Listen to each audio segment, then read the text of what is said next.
Assalamualaikum warahmatullahi wabarakatuh. Perkenalkan, saya Dandi Hariman dari Prodi Pendidikan Ekonomi, ingin menyelesaikan tugas UAS mata kuliah Bank Lembaga Keuangan dengan dosen pengampu Bapak Darmawan MM. Kali ini saya akan menjelaskan tentang pegadaian. Yang pertama ada sejarah pegadaian.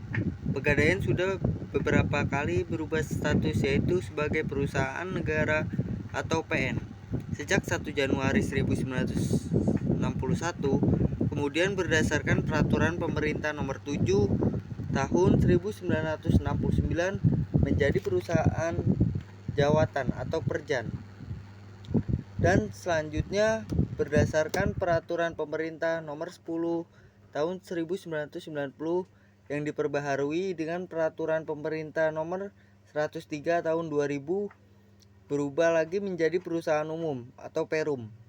Kemudian pada tahun 2011 perubahan status kembali terjadi, yakni dari Perum menjadi perseroan yang telah ditetapkan dalam peraturan pemerintah atau PP nomor 51 tahun 2011 yang ditandatangani pada 13 Desember 2011. Namun demikian, perubahan tersebut efektif setelah anggaran dasar diserahkan ke pejabat berwenang, yaitu pada 1 April 2012. Secara umum, usaha gadai diartikan sebagai kegiatan menjaminkan barang berharga kepada pihak tertentu guna memperoleh sejumlah uang, dan barang yang dijaminkan akan ditebus kembali sesuai perjanjian antara nasabah dengan lembaga gadai. Pegadaian dibagi menjadi dua. Yang pertama ada pegadaian konvensional dan kedua ada pegadaian syariah. Selanjutnya ada pengertian pegadaian konvensional. Suatu hak yang diperoleh oleh orang yang berpiutang atas suatu barang yang bergerak yang diserahkan oleh orang berpiutang sebagai jaminan utangnya, dan barang tersebut dapat dijual oleh yang berpiutang bila yang berutang tidak dapat melunasi kewajiban pada saat jatuh tempo. Selanjutnya ada pegadaian syariah. Menjadikan sesuatu barang yang mempunyai nilai harta dalam pandangan syara sebagai jaminan hutang, yang memungkinkan untuk mengambil seluruh atau sebagian utang dari orang tersebut. Tugas pokok pegadaian itu yang pertama, menyalurkan uang pinjaman pada dasar hukum gadai dan usaha lain yang berhubungan dengan tujuan pegadaian atau dasar materi. Yang kedua, memberi pinjaman kepada masyarakat atas dasar hukum gadai agar masyarakat tidak dirugikan oleh kegiatan lembaga keuangan non formal yang cenderung memanfaatkan kebutuhan dana mendesak dari masyarakat. Jenis-jenis barang yang bisa digadain, yang pertama barang-barang elektronik kayak laptop, TV, kulkas, radio, tape recorder, VCD atau DVD, radio kaset. Yang kedua ada kendaraan juga kayak sepeda, terus sepeda motor dan mobil. Yang ketiga barang-barang berupa rumah tangga. Yang keempat mesin kayak mesin jahit dan mesin motor kapal. Yang kelima barang-barang lain yang dianggap bernilai seperti surat-surat, saham, obligasi maupun surat-surat berharga lainnya. Manfaat pegadaian yaitu untuk nasabahnya, manfaat utama yang diperoleh nasabah yang meminjam dari Perum Pegadaian adalah ketersediaan dana dengan prosedur yang relatif lebih sederhana dalam waktu yang lebih cepat, terutama apabila dibandingkan dengan kredit perbankan.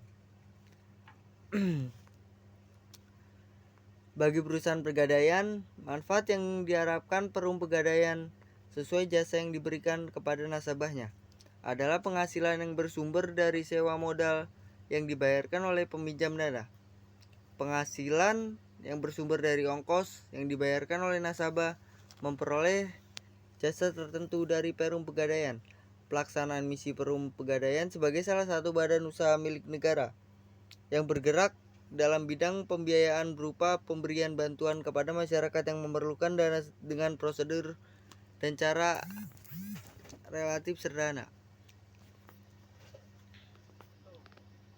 Tujuan pegadaian membantu orang-orang yang membutuhkan pinjaman dengan syarat mudah. Untuk masyarakat yang ingin mengetahui barang yang dimilikinya pegadaian, memberikan jasa taksiran untuk mengetahui nilai barang. Selanjutnya menyediakan jasa pada masyarakat yang ingin menyampaikan barangnya. Selanjutnya menunjang pelaksanaan kebijakan dan program pemerintah di bidang ekonomi dan pembangunan nasional pada umumnya melalui penyaluran uang pinjaman atas dasar hukum pegadai. Selanjutnya memberikan kredit kepada masyarakat yang mempunyai penghasilan tetap sebagai karyawan. Keuntungan usaha gadai yang pertama, waktu yang relatif singkat untuk memperoleh uang, yaitu pada hari itu juga. Hal ini disebabkan prosedur yang tidak berbelit-belit. Selanjutnya persyaratan yang sangat sederhana sehingga memudahkan konsumen untuk memenuhinya. Selanjutnya ada pihak pegadaian tidak mempermasalahkan uang tersebut digunakan untuk apa, jadi sesuai dengan kehendak nasabahnya. Sumber dana pegadaian. Untuk memenuhi kebutuhan dananya, perum pegadaian memiliki sumber-sumber dana sebagai berikut. Yang pertama, modal sendiri. Yang kedua, penyertaan modal pemerintah. Yang ketiga, pinjaman jangka pendek dan perbankan. Yang kelima, pinjaman jangka panjang yang berasal dari kredit lunas Bank Indonesia. Yang terakhir, dari masyarakat melalui penerbitan obligasi.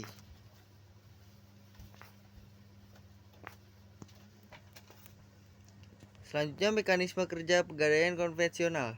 Cara kerja pegadaian yang konvensional ini dengan cara orang yang perlu uang datang ke tempat pegadaian, mereka akan menyerahkan barang yang digadaikan. Barang yang akan digadaikan akan ditaksir oleh petugas dan nilai taksirannya akan diberikan dalam bentuk uang. Sehingga orang yang memerlukan uang itu akan menerima sejumlah uang sesuai nilai taksir barang yang digadaikan. Mereka biasanya menggadaikan barang selama 4-6 bulan sesuai yang disepakati, tapi biasanya tidak lebih dari 1 tahun. Jadi biasanya kegunaannya ini agak berbeda dari bank yang bisa 2 atau 3 tahun ini untuk kegunaan yang mendesak. Kalau untuk mekanisme kerja pegadaian syariah, pertama, apabila orang yang membutuhkan uang dan mereka datang ke pegadaian syariah, maka secara teknis akan dilakukan penaksiran terhadap barang yang akan digadaikan. Kemudian akan mendapatkan sejumlah dana sesuai nilai taksiran tersebut. Sampai sini masih sama dengan pegadaian konvensional, di mana terjadi proses pinjam meminjam uang. Bedanya konvensional dikarenakan bunga yang biasa disebut jasa uang, sedangkan syariah tidak bisa mengenakan bunga atau jasa uang. Dari mana pegadaian syariah mendapat keuntungan jika tidak menggunakan bunga atau yang kita sebut sebagai jasa uang? Barang yang dijadikan tersebut harus dititipkan, tempat penitipan inilah yang dibayar jasanya. Jadi ada jasa penitipan barang. Jasa penitipan barang ini tidak serta-merta dikalikan persentase tertentu. Mungkin itu saja yang saya dapat sampaikan, kurang lebihnya mohon maaf. Wassalamualaikum warahmatullahi wabarakatuh.